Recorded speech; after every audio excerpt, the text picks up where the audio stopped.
1। जैसे कि आप लोगों को पता है कि यूपी टेट को लेकर के जो है अनाउंसमेंट कर दिया गया है कि इसका एग्जामिनेशन कब होगा। इससे रिलेटेड आप लोग के बहुत सारे क्वेश्चन है। सबसे पहला क्वेश्चन है कि फॉर्म फिलअप का डेट क्या है, ठीक है, इस पर बात करेंगे। दूसरा क्वेश्चन ये है कि हमने सीटेट दिया है तो क्या हमें यूपी टेट देना चाहिए या नहीं देना चाहिए, इस पर भी बातें होंगी। क्लैरिटी के साथ आपको बताया जाएगा कि आपको यूपी टेट देना चाहिए या नहीं देना चाहिए। तीसरी चीज है कि एग्जाम कब होगा इसका। ये सारी चीजें, जितना कंफ्यूजन है आप लोग का, सब कुछ इस वीडियो में दूर करेंगे हम यूपी टेट को लेकर के। यूपी टेट का क्लास भी हम जो है अपने चैनल पर स्टार्ट करेंगे, तो हमारे साथ बने रहिएगा। और जो जो चीजें आपको बताई जा रही है, आप अभी से अपना सेल्फ स्टडी स्टार्ट कर सकते हो, क्योंकि जब तक फॉर्म फिलअप का डेट नहीं आ रहा, आपको ही पता है कि कब क्या ये लोग करेंगे, आपको नहीं, आप समझ भी नहीं पाओगे। ठीक है, एग्जामिनेशन का डेट निकला है, लेकिन अभी भी बहुत सारी चीजें जो है पेंडिंग में है। तो चलिए डिटेल से समझते हैं। उससे पहले फ्रेंड्स, चैनल पर पहली बार विजिट कर रहे हो तो चैनल को सब्सक्राइब कर लेना, बेल आइकन को हिट कर देना। यहाँ पर आप लोग को यूपी टेट से रिलेटेड इन्फॉर्मेशन, सी टेट से रिलेटेड इन्फॉर्मेशन, क्लासेस, सभी चीजें प्रोवाइड की जाती है। सबसे पहले तो आप लोग को मैं बता दूं कि यूपी टेट के एग्जामिनेशन डेट का अनाउंसमेंट हुआ है। यूपी टेट के फॉर्म फिलअप डेट का अनाउंसमेंट नहीं हुआ है। मैं देख रही हूँ कि हमारे बैच में भी, सीटेट वाले बैच में भी बार बार बच्चे मैसेज कर रहे हैं कि इसका लास्ट डेट क्या है, ये कब से भरा जाएगा, ये सारे क्वेश्चन आ रहा है। तो अभी तक इसका अनाउंसमेंट नहीं हुआ है बाबू, इसीलिए हम लोग क्लास भी नहीं ला रहे। अब कुछ लोग तो अपना लेकर आ गए, लेकिन कुछ नहीं जानते हो ना, ये लोग एग्जामिनेशन डेट दे करके जो है साइड हो चुके हैं। लेकिन जब तक फॉर्म फिलअप का डेट नहीं निकालेंगे तब तक आप क्या ही बोल सकते हो। तो यहाँ पर आप लोगों को एग्जामिनेशन डेट एक्सपेक्टेड है, ये भी इन लोगों ने रखा है कि 2 से 4 जुलाई के बीच में जो है आप लोग का एग्जामिनेशन होगा। 2, 3, 4, ये 3 दिन का जो है डेट इन्होंने जुलाई में रखा है यूपी टेट के एग्जामिनेशन का। तो फिर इसका फॉर्म कब आएगा? फॉर्म वही है मार्च अप्रैल में। मार्च में आप लोग का जो है एक्सपेक्टेड रहेगा कि ये लोग जो है दे दे, क्योंकि जुलाई में एग्जाम लेकर के जा रहे हैं तो मार्च अप्रैल तक ही आएगा। 2 महीने 3 महीने पहले ये लोग जो है फॉर्म निकालते हैं। तो अगर मैं मार्च बोलूं तो अप्रैल, मई, जून, जुलाई, यानी 4 महीना हो रहा, तो हाँ ठीक है, मार्च तक ये लोग फॉर्म दे सकते हैं। तो अभी फॉर्म फिलअप का डेट नहीं आया है। क्लियर? लास्ट डेट आप पूछ रहे हो, अभी आया ही नहीं है डेट, तो आपको लास्ट डेट कैसे बताया जाएगा? तो ये भी चीजें क्लियर हो गई। मार्च में एक्सपेक्टेड है आने का। अब यहाँ पे शिफ्ट भी बता दिया गया है। फर्स्ट शिफ्ट में 1 to 5 का पेपर, सेकेंड शिफ्ट में 6 to 8 का पेपर होगा। ये में भी चेंजेस हो सकते हैं, लेकिन ये अनाउंसमेंट है। अब बात करते हैं कि ये क्या, किस तरह से यूपी टेट होता है। देखो, जिस तरह से सी टेट है ना, बिल्कुल एज इट इज जो है यूपी टेट है। इसके लिए मैं थोड़ा सा आप लोग को बता दूं कि इसमें 2 तरह के पेपर होते हैं। पहला पेपर जो है पेपर 1 के नाम से जो जाना जाता है, पेपर 1। सिंपल तरीके से मैं आप लोग को बताऊंगी। पेपर 1 जो है, समझ लो कि क्लास 1 to 5 को पढ़ाने के टीचर के लिए है, ठीक है। और ये सिर्फ और सिर्फ डीएलएड वाले बच्चे, या फिर आप इसको बीटीसी बोल लो, वही फॉर्म भर सकते हैं, ठीक है। डीएलएड और बीटीसी वाले ही पेपर 1 का फॉर्म डालेंगे।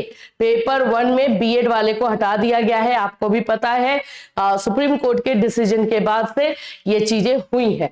तो यूपी टेट में एक पेपर 1 होता है, दूसरा आप लोगों का होता है पेपर 2।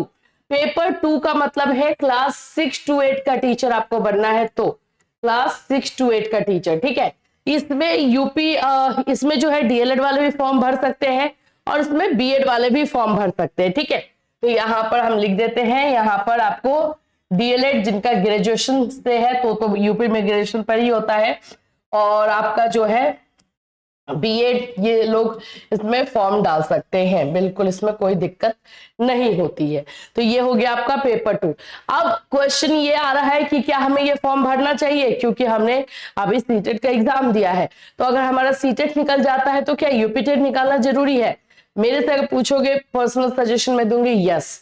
देखो, झारखंड में आप देखे हो पूरा तख्ता पलट गया है ना। वहां पे सीटेट करके बच्चे बैठे हुए थे कि हाँ वैकेंसी आएगी तो हमें लिया जाएगा, लेकिन वहां पे केस किया गया और बोला गया कि झारखंड में जेटेट को ही सिर्फ लेना है।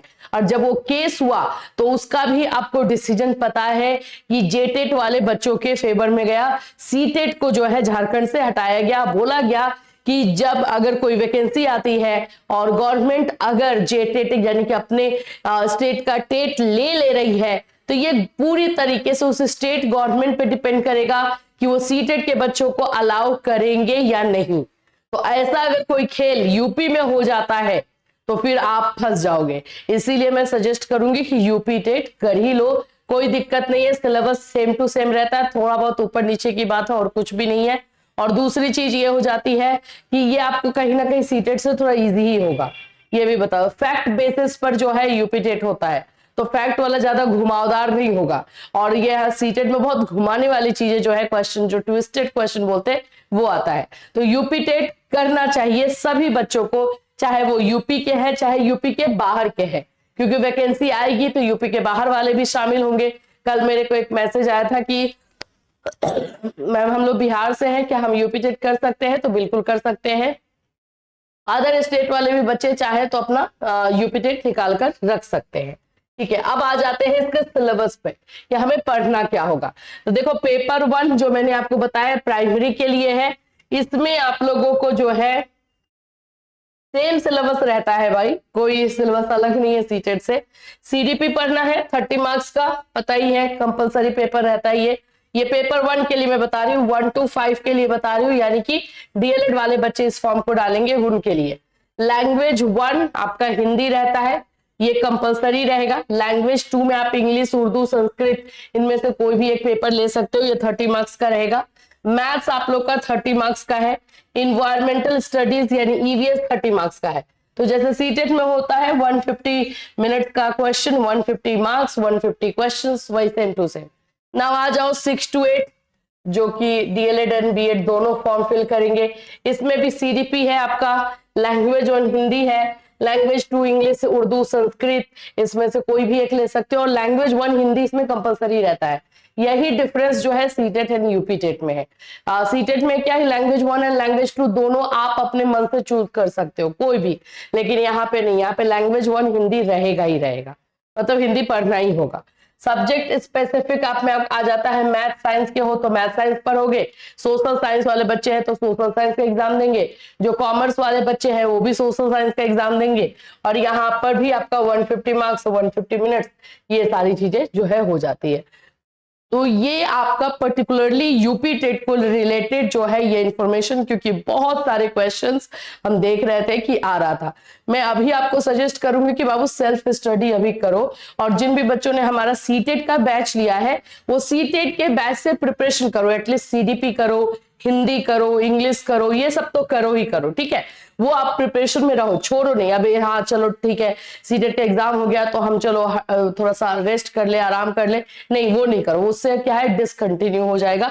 तो आप उसको कंटिन्यू करो, पढ़ो, और क्लासेस तो ऑलरेडी दिया हुआ है उसको कंटिन्यू करो। जैसे ही फॉर्म फिलअप का नोटिफिकेशन आ जाएगा हम अपना बैच भी लेकर आ जाएंगे यूपी टेट को लेकर पर्टिकुलरली।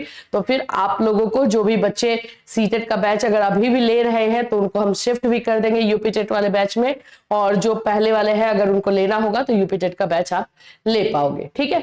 यूपी टेट का बैच अब देखते हैं, जब जैसे ही फॉर्म फिलअप का डेट आएगा वैसे ही हम स्टार्ट कर देंगे। हो सकता है फरवरी में ही, फरवरी लास्ट तक हम लोग स्टार्ट कर भी दें, क्योंकि अब ये तो अचानक से भी निकाल सकते हैं और फिर उसके बाद एक बम फोड़ सकते हैं कि हाँ अब एग्जाम होने वाला है ना। तो इसीलिए पर्टिकुलरली 3 महीने का टाइम, 2 से 3 महीने का टाइम चाहिए होता है प्रिपरेशन के लिए, आपको भी पता है। जब हम कंफर्म कॉन्फिडेंट हो कि हाँ हमारा निकल जाएगा, उसके लिए तो एटलीस्ट 3 मंथ्स का प्रिपरेशन चाहिए ही होता है। तो इसलिए हम लोग जो है स्टार्ट भी कर सकते हैं, ठीक है। चलिए, इससे रिलेटेड कोई क्वेश्चन, कंफ्यूजन है वीडियो में कमेंट कर दीजिएगा। फिर मिलूंगी, till then take care everyone.